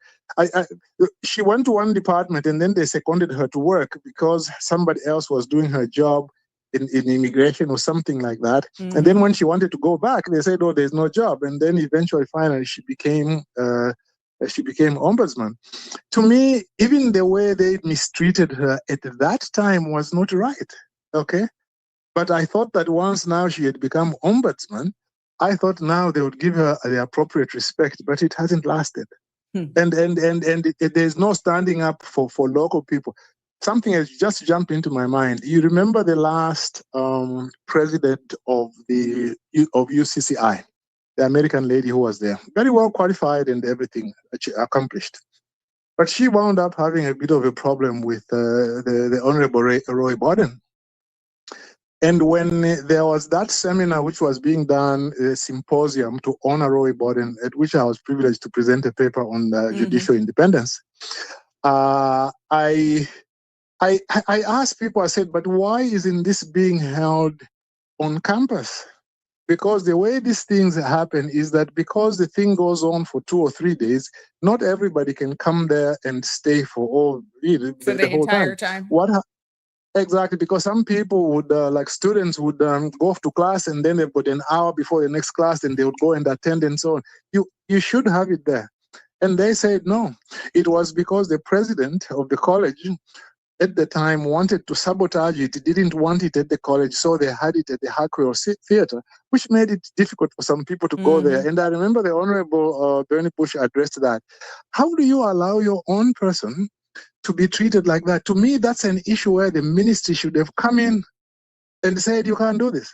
But again, Caymanian was not being protected. A respected person like Roy Borden wound up in the end saying, well, they did this because they wanted to scupper my seminar, which is honoring me from my own people.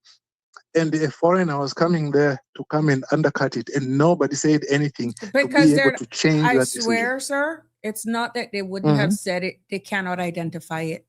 Sir, the openness and the lifting of the veil on so many topics that have been unearthed or even begin respectfully to be had on this platform has opened the eyes of many. And I will say it. A lot of people were not able to identify some of these ills until recently. If you can't address certain things unless you can identify them. But I'm going to ask you to leave me there because we got some comments and another call that's trying to come in, if you don't mind. But it's good hearing from you, sir.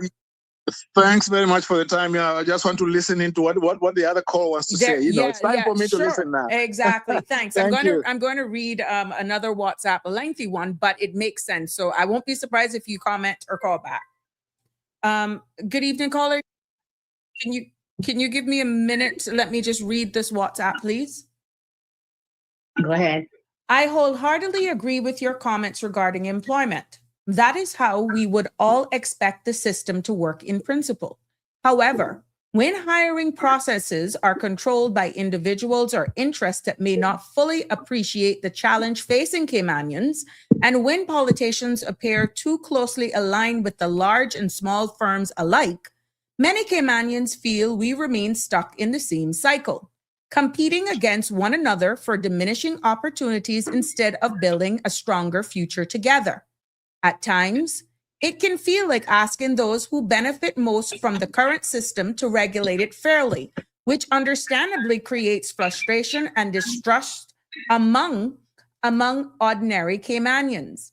Until governments, regardless of political affiliation, take meaningful and measurable steps to... Hold on, I'm going to have to lower you a little bit, please. Hold on. Yeah. 1 second. Until governments, regardless of political affiliation, take meaningful and measurable steps to genuinely prioritize Caymanians in employment, training, and advancement opportunities, the continued erosion of Cayman middle class will remain a serious concern. The strength and stability of Cayman has always depended on its people, particularly native Caymanians, who have deep roots, history, and long-term investment in these islands. There must also be elected representatives who are genuinely willing to place themselves in the shoes of ordinary Caymanians, even when doing so may upset the status quo or challenge powerful interests. Many Caymanians feel that unless leaders are prepared to have difficult conversations and firmly advocate for Caymanians to have a meaningful seat at the table, the concerns raised by Mr. Belika and others may eventually become a reality. That's in part as the population continues to evolve, issues surrounding representation, political participation, and national identity will inevitably become more prominent. These are sensitive discussions, but avoiding them altogether does not make the underlying concerns disappear. Many Caymanians simply want reassurance that their voices, opportunities, and place within our country will not continue to diminish, while those in positions of influence remain reluctant to address these issues openly and fairly. Now, there's another WhatsApp, but I'll read that afterwards. Good evening, caller. You're live on Sabrina Speaks. What's on your mind? Hello? Miss Shalma? Hello? Hello? Yes, ma'am. You're live.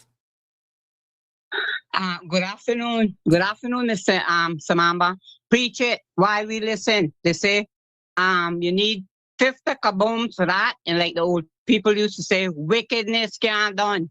Mhm. Preach it while we listen. We wouldn't know it if you didn't bring it out, but they say we make sure somebody will find God. So preach it while I listen and give him 50 kabooms.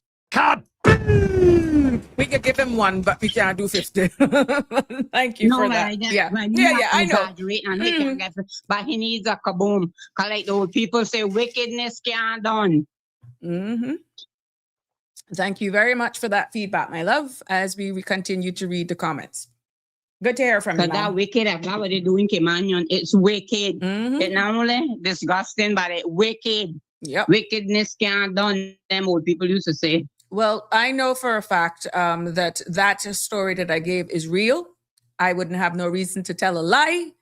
And that one hits at the gut. So that is that story that I shared. Beautiful lies, ugly truth. Just for argument's sake, why is there a journey to PR and status for someone who merely came here as a guest worker? That should not be. They came here to work or came here for status journey. I don't know at the end of the day, but like some people go to a country, they come as a guest worker, as you've stated here, and they want to stay. Remember, we as Indigenous Caymanians and Caymanians make the law. The opportunity is there. The opportunity presents itself for one to apply to be granted permanent residence based on the length of time you've been here, the eligibility requirements. It is quite easy for you to go on the immigration system and see what the eligibility requirements is. Now, even if someone came here as a guest worker, beautiful lies, ugly truth, and our immigration laws says, this is how you can become a Caymanian. This is how you can be a permanent resident. Don't wrong the person for applying. Change the rules of the game. Good evening, caller. You're live on Sabrina Speaks. What's on your mind? Good evening, Miss Sabrina and Cayman. I trust you're doing well, and I'm enjoying the show because it's a topic that needs some clarity on it. And I always say thanks to Mr. Belika. We all learn something new. At least I do every time he contributes to your show. You hit a nerve about Caymanians only can seem, both of you hit my nerve this evening with Caymanians can only seem to attack their own and run them down and belittle them. I think we saw enough of this during the last election, just over a year ago, and we live it every day if we are Caymanians in this country. And it is sad that Caymanians can only find one way to uplift their own people. And it's not uplifting us. It's bringing us further apart. It's making some of us question, what does it really mean to be Caymanian and really have the love and the heart for this country? And when I said Friday that the neighborhood I live in has changed, I'm not coming, like I said, scaremongering anyone. It has changed.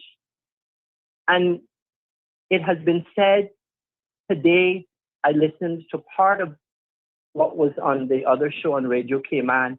And I urge every Caymanian this evening, if you didn't listen to Talk Today, when you finish here with this program, go and tune into it. Because it's every place that you can find social media is ringing with what is going on in Cayman.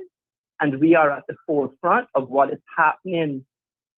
We have changed, and it has been said today also, who are we building for? We are not building to enrich the lives of Caymanians. Those that come to these shores are coming for one reason, to make their lives better, and some of them never to leave these shores. Friday, it was said on your show that I was hogging your telephone line. It was said I only call in at a certain time because I hogged your telephone line, Miss Sabrina.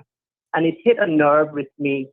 If that is all my fellow Caymanians can do, when one of your fellow Caymanians call in to try to educate you on what is taking place in this country, and the majority of Caymanians don't have the slightest idea of what is happening.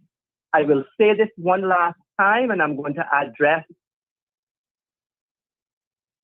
in the perfect possible way that I can to the comments that Mr. Denver Douglas said on Friday and Ms. Connie Palmer Lynn. I'm going to be that respectful Caymanian that I am. When you come to these platforms, these social media platforms, and those of you Caymanians that sit behind them with your pictures and your profiles, and you continually nitpick, belittle, and downgrade and criticize and discriminate against your own people, I am going to ask this question in less than 3 years' time when we go to the polls again for general election. And the question will be, are you, am I, is Cayman any better off after this previous government finishes its term? I hope we all live to see it and can see some real change in this country. But Ms. Sabrina, real change is never, ever going to come to the Cayman Islands.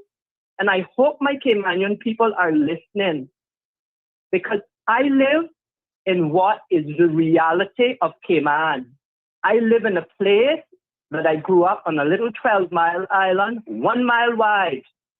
And I can still go home and take milk during milk season, and I still enjoy doing it. But what I disagree with is that every time a Caymanian comes to one of these social media platforms, there is always Caymanians who think that people that call in should not have a voice. And this is directed this evening straight and direct to your two people that hit a nerve with me on Friday, Mr. Denver Douglas and Ms. Connie Palmer Lynn. Reality is, Cayman has changed. Reality is, if Caymanians continue to fight, nitpick, and put each one of us down, in 3 years, less than 3 years' time, the Cayman Islands will not be any better because of you all. So I'm going to ask Mr. Denver Douglas and Ms. Connie Palmer Lynn this question. Listen good, because it's not a question. It is telling you what to go and do after this evening. Don't come on this platform and nitpick the Caymanians or any other social media platform. Nitpick at your Caymanians that see what is taking place in this country, that is trying to bring it to the forefront of every other Caymanian for us to realize. It has been said in the House of Parliament some months ago, and I'm going to repeat it so every Caymanian can hear it. If we do not stop granting statuses, Caymanian statuses, so persons coming here to better their lives that do not want to leave here, and we are forced to grant them Caymanian status, within 10 years' time, there will be no Caymanian, no generational Caymanian no generational Caymanian sitting in that honorable House of Parliament that I have all the respect for, just like all the members. Because we might not agree on everything, Ms. Sabrina, in this country, but we have to learn to get along and live with one another. And putting your own people down, discriminating against them, calling them names, and calling out me on a talk show when I called to contribute. I asked Mr. Denver Douglas and Ms. Connie Palmer Lynn this question.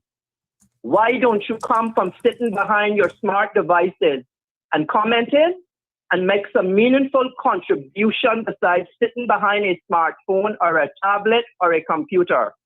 Pick up and call. I did not hold Ms. Sabrina's phone line hostage, nor her show have I ever.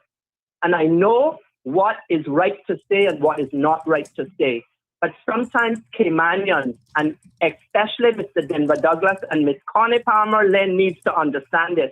I live in a free, democratic, overseas, British overseas territory, Little Tree Islands in the Caribbean, Northwest Caribbean mainly, British West Indies. And I honor that part of me every day. And I respect Cayman. I respect anyone that comes here. But I keep reminding people that the Cayman Islands is not going to get any further by the likes of Mr. Denver Douglas and Ms. Connie Palmer and many other Caymanians, generational or paper Caymanians that we have accepted in this country, till we all come together and stick together and understand that fighting against one another is not the way forward. So to Mr. Denver Douglas and Ms. Connie Palmer, I am just going to plainly say this is as plain as a Cayman Briker from West End. The point can tell you, I have lived almost 56 years in the Cayman Islands. This is home. I have lived in another man's country. I adore where I live. I fight for it.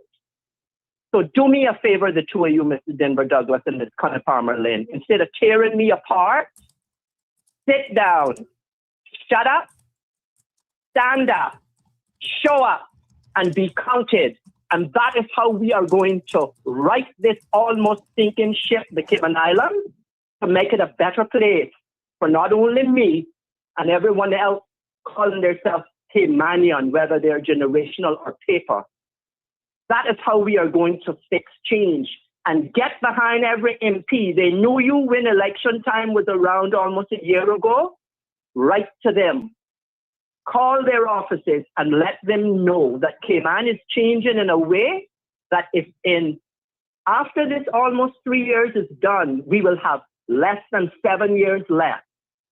And if we want Cayman to go down the road like so many other places and countries in this world where we don't have a voice nor we can never be seen and heard, leave it and give it that other 7 years after this almost 3 years of this government that is trying slowly to fix things in this country. Things cannot be fixed overnight. It did not take overnight to get us to where we are. The Caymanians will not get any better. Cayman Islands will not get any better unless we stick together as Caymanians, because everyone else coming to these shores are sticking together, making a living, making a profit, leaving Cayman, millionaires, and we are stuck. We will be stuck here like we tell one another we have nowhere to go. This is home. Start respecting one another as Caymanians. Start sticking up for your Caymanians and start putting your people down. Pick up a book and read to a young Caymanian and tell them about history. Because if we don't, we are going to be what we have always talked about. Correct. The island's time forgot, Miss Sabrina. And I'll leave it here, but we will be people and the island's time forgot. That nobody wants to know anymore. I respect. It's reality. And I feel your pain, but deliberately. No, it's not a pain. Hold on. It is just a piece that some people need to shut up and sit down and take stock of what is going on in their neighborhood. Because the neighborhood I live in is nothing but gated condo buildings. And it's not There's a reason why I'm there. telling you to hold on. Yes, ma'am. For all the good that we're trying to do here on this platform, it speaks volumes why I'm giving Sonita 503 their couple minutes of fame with making a very unfounded statement, calling Yes, me ma'am. a hypocrite, Yes, ma'am, I saw it. who had an employment company, Yes, First I saw Light, it. selling Mhm. Caymanians jobs.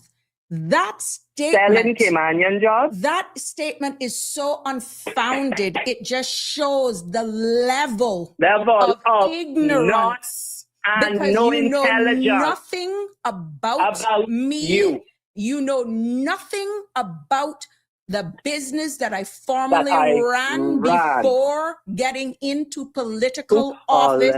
Was politics. not a job placement agency. Actually, the reputation that I have, Sonita 503, is that Mhm. I was accused of Mhm. telling people the truth and that they should not waste their money as an immigration consultant to On apply you. for permanent residence, but to go Mhm. home, take their break, and come back. I was Yes, the ma'am. one who saw through jewelry companies coming here, hiring sales clerk, knowing that they were floor managers and giving them their money back. So, Sunita, your 3 minutes of fame with your unfounded allegations, whoever Speak you it. are, let me tell Speak you it. something. The quality of my work spoke for itself for the 15 Amen. years that I ran that immigration company, Amen. and that went with me during my political time. That did not get me reelected, because unlike some of you that can be bought for a shilling, I Amen. refuse to be bought. So you get your Amen. facts straight. And if you come in for me, you come direct, because this is the end of the road for you when it comes to my Good. book. When you come in on my platform and you're going to make those kind of statements that is unfounded, Mhm. a fee to say. Speak it, and it needs to be said. So I ain't coming here. I didn't come with any threat to Mr. Denver or Miss Connie. I am just setting the record straight. I have been through some things in this country, Miss Sabrina, that most Caymanians would never have survived. Okay? I lost my dear mom at 12 and month, and I'm better because of what my mother and my dearly departed father taught me and instilled in me today at 56 years of age. And believe you me, I was not one of those children that stood still. You told me I had to do something. Sometimes I said no, but I paid my price for saying no when I know I need to do something. I got a good lashing and a reminder that when You you didn't say come for you're me. going I to didn't come finish for you. something, Don't come you and don't hide need behind to these finish fake it. praises. You come, be a man. Be a man and come Yeah, to me. You don't hide yeah. behind these things. No, And don't I hide have behind these respect. fake I have profiles. respect. I have respect. But when you're going to come with unfounded stuff, Yes, and you ma'am. know exactly who I'm talking to behind this, don't come Oh, for yeah. me. Don't come for me, Because you because I don't can know take you what on. road you're going down on. And I And I always want you remind to identify people, yourself, because I ain't yeah, afraid of you. I ain't afraid of you see, nobody when it comes to the neither truth. me, But ma'am. all you will get is the truth of me. I will Yeah, not use profanity. yeah. I will not lower my standards. And you got to No. wonder why they call us riffraffs. But when you have nothing Why to we're bring to the riffraff? table, when you may have We, lost at the polls, and you yeah. still But you bring still nothing of have something substance to to the table, contribute. this is what you Yeah. do. Come personal, get your facts straight. And I Yes, come in ma'am. again, and it can still be the same high level, unbought type of execution of service, because I'm Amen coming to that. again. Amen. But to every Caymanian who likes to nitpick at one another, wonder why you're not getting that job promotion where you were in It's for these type of 15 years. behaviors. You have Yeah, nothing it's to the bring to the same, table other than come same after type of personal, behavior. unfounded And, information. and let me tell you one piece of history on me. I experienced it in my banking career many years ago. I was called out for being a queer. As Caymanians love to call people, you We're a old queer. minority in our own country. You see what I'm Yes, trying to do ma'am. with this space? Yes. And you got come with So that build kind of it. thing that is irrelevant. How in the name of Mhm. Jesus I'm going to be selling Caymanians jobs? I would love to know. I'm not a What- job what- placement agency. I never sold No. any jobs. Anyone who has ever been with my company will know many No, of money the truth. I've turned away. Many Thank of you. them I didn't even charge. Mhm. So But go and you know are the your worst history. person today. You were the right person when they Empty needed barrels to make the help. most noise. You have nothing to bring to the table. Yeah, Maybe whoever is hiding behind that YouTube thing is one of those should be shut that is down. removed, That possibly want to bring curry with with the some sauce, but not politician got no now. curry. Only Exactly. got So sauce. don't come Only for got me. sauce. Don't come for me. This is a different version of Sabrina right now. Do not come for me. Don't do But it. I don't let people fluffle or ruffle my Caymanian feathers or my Caymanian being. I know who I am. I know where I come from, Miss Sabrina. And I know that my two parents fought hard and long, and I'm going to fight hard and long to try to remedy and open my mouth, because I'm not living in no communist country where I can't open my mouth. And I am smart enough and educated enough to know what the rules of any social media platform talk show is. But some people don't, and it's mainly Caymanians who like to dish out, nitpick, and I keep calling on it out. You like to dig dirt where dirt shouldn't be dug up. And what some of you need to go do is take a good look this evening in the mirrors that you look at. Look at yourselves before you pinpoint to judge out others of what they are and what they are not. Because it is one thing I will tell you all Caymanians today, and I'm gonna listen good to this Cayman Breaker from Wellston, the point. Who grandparents hail from Watering Place and family from Spotsville. I am 68.9% Eastern European. Can any one of you say you hold a European passport? Have you dug for your history and your ancestry? Forget your European passport. I got mine. You got yours? I got my British passport too. I got my BOTC too. Caller Mr. So when- Denver is actually clarifying his comments. He says, I think you took it wrong. My apologies. I even complimented you on your vocal contribution by saying you should have your own show. Yes, but you also said, I hung up Miss Sabrina's phone, and you clarified that the phone wasn't ringing off the hook. Mm-hmm. You see, Caymanians, like I say, need to shut up and listen. Hey, do me a favor. Today's Tuesday, long holiday. Someone to take a walk this evening through your neighborhood. See how it's changed. Mm-hmm. See the gates, see the walls, the cement walls, see the hedges, the chain link fence, and the security gates and the security cameras. We are slowly being pushed out of our neighborhood. Caller, we are winding down with time, and I have Yes, another ma'am, lengthy I will WhatsApp message that I finish want to there, read. Yes, but ma'am. tomorrow's Yes, sir, another day. Yes. Thank you as always. Thank you. And continue to give us a voice, Miss Sabrina. Oh, God I'm bless not going to you stop. I'm not going to and stop. your family. And we can just continue this Friday because it's open mic, and I got a lot to say.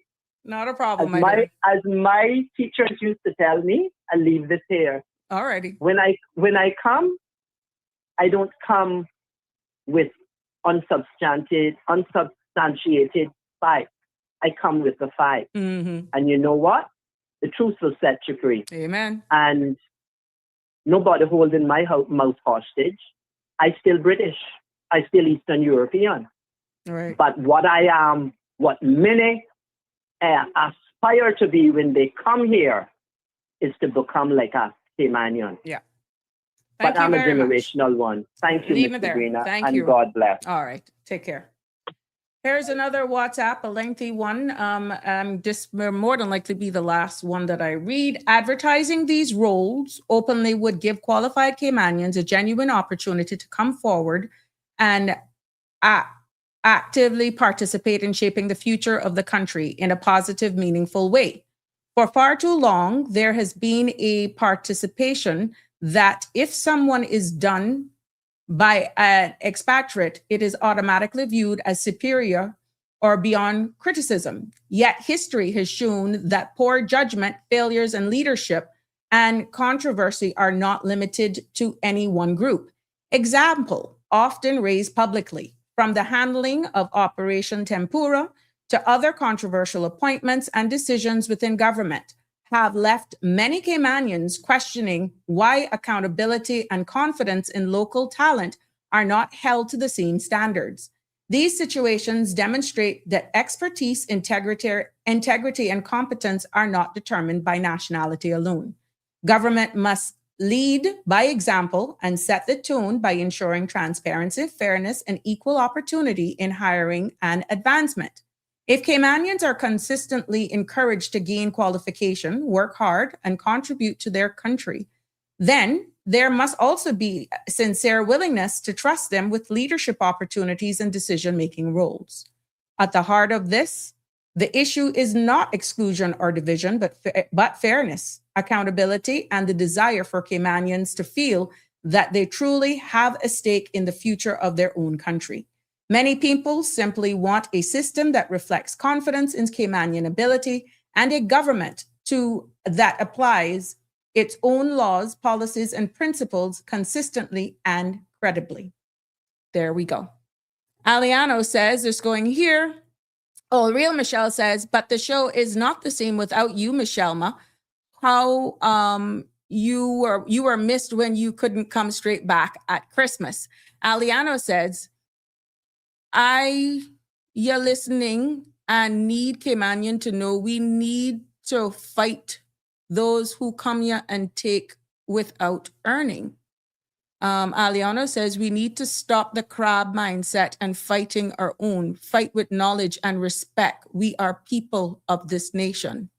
Miss Sabrina, Caymanians are solely in certain positions as an immigrant box checking exercise.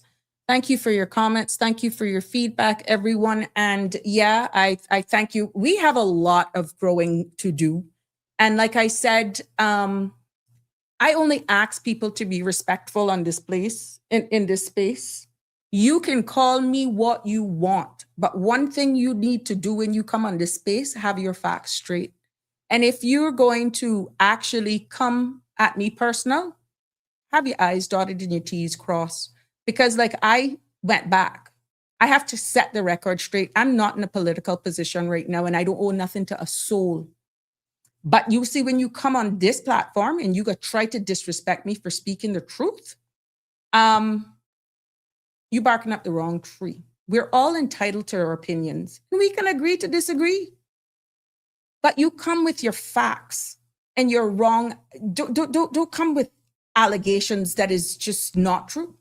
So for all of you who are sitting there behind, yes, your keyboards and typing foolishness, I want to let you know I appreciate the bad and the ugly. But like I said, you come with your facts. Come with your facts. And you don't put any foolishness out here because there are means and ways. There are means and ways. Good evening, caller. Good evening, caller. Good evening. Good evening. You calm yourself down. I called with the medicine. Okay? Mm-hmm. But you don't want nothing happen to my boo-boo. All right? Nothing to happen. You just set the record straight with some of these people coming up with their foolishness. I know, but take it when you're telling them. Tell them with the pride of the Cayman style. Okay? Easy, like Miss K used to do. Your mom was so elegant. Mm-hmm. Yes. But listen, someone I know very well, matter of fact, the family, finished, got their master's and a job that the government had out. When they went to do the test, they had the test set like for somebody that had experience for the last 10 years. The question was not for a basic, but it is sort of a basic job, like the starting point job, you know? And just because he's really intelligent, he said, I don't know if one or two of them passed it at all. So what it seems like they put the test so high, the expectations and the questions, it's beyond a beginner. It's like for advanced stage of a job. So when he passed it, apparently what they offer him isn't what that the level, because you know government has like We're in and 7 o'clock, whatever. Miss J. So sorry, the time. That's why. Yeah. And he like didn't know if he want to accept. I say accept it. It's below the pay, but yet the young man has his master's, and they do it that way so that Caymanians, because they have somebody a lot of times in place for the job. So they didn't expect nobody to pass the test, and he did.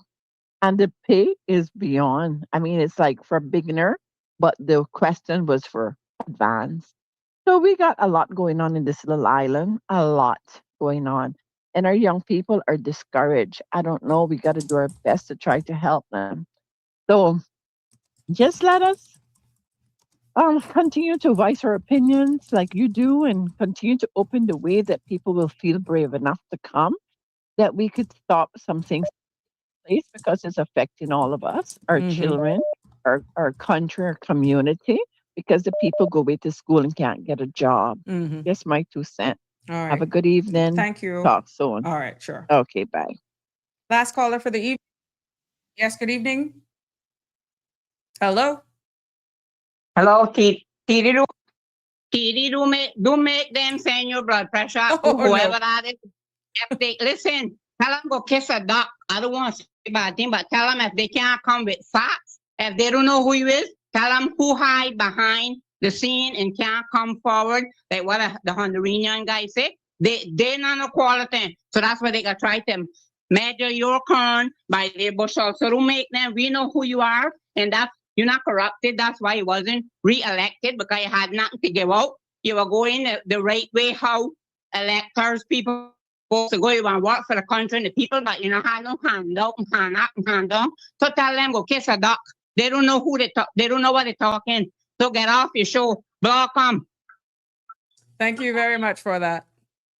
There you have it. Ladies and gentlemen, that brings us to the end of this evening episode of Sabrina Speaks. Right here, I want to thank you all for your call-ins, your comments, WhatsApp, and all of you who actually comment. We appreciate you. Until tomorrow, please, please, please do have a good evening.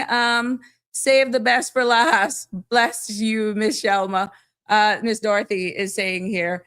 Again, to all of our uniform service and those on the front line, thank you for your service. To all of you who are loyals, please don't forget to like, share, and subscribe, and share the link. See you tomorrow. Love you lots. God bless. Good night.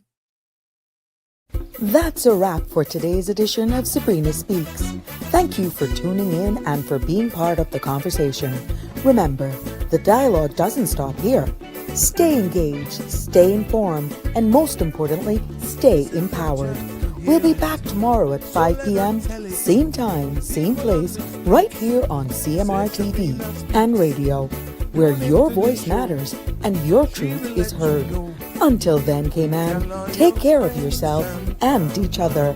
That's it for today's edition of Sabrina Speaks, where your voice matters, your story counts, and your truth is always welcome. Join us weekdays from 5 until 6:30 p.m. right here on CMR TV as we dive into the topics that matter most to you. Catch the show live or on demand at cmrtv.com. And don't forget to follow us on Facebook, YouTube, and Instagram so you never miss a moment. Until next time, stay informed, stay engaged, and always speak your truth.